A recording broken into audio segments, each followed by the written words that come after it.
নমস্কার, আপনারা দেখছেন শালীল বাগচির ভিডিও স্মিথ গাঙ্গুলি প্রোফাইল।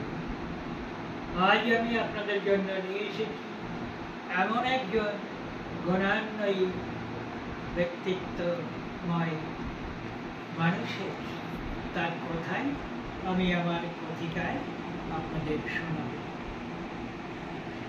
যদিও আজ তার জন্মদিন 1870 খ্রিস্টাব্দে 5ই নভেম্বর তিনি জন্মগ্রহণ করেছিলেন।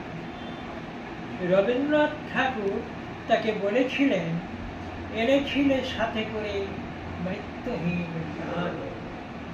সত্যি তার জন্মে আর জীবনে যা তিনি নিয়ে এসেছিলেন তাই সকলকে দান করে গেছেন।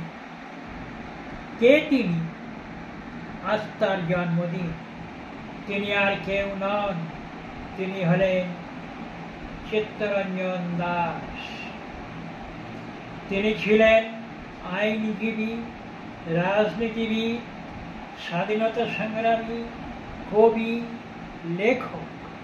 তার চরিত্রে বহু গুণের সমন্বয় ঘটেছিল বলেই তিনি আমাদের শ্রদ্ধার পাত্র হয়ে আজও রয়ে গেছেন।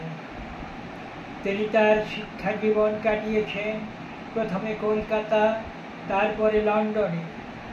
চিত্তরঞ্জন দাসের স্ত্রী ছিলেন বাসন্তী দেবী। আমরা অনেকেই একথা জানি।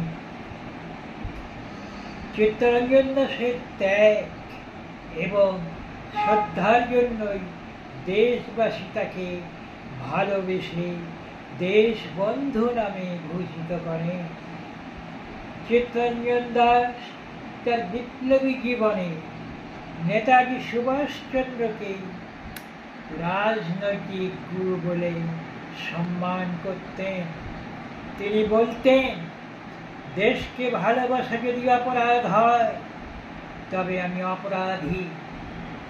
আমরা যদি দেশের সেবা করি তাহলে দেশও আমাদের সেবা করবে। এ হল গুণান্বয়ী, ভালোবাসাময়, শ্রদ্ধেয় ব্যক্তিত্ব। তাকে শ্রদ্ধার আসনে বসিয়ে তার অমর আত্মার প্রতি আস্থার জন্মদিনে জানাই সশ্রদ্ধ প্রণাম। নমস্কার।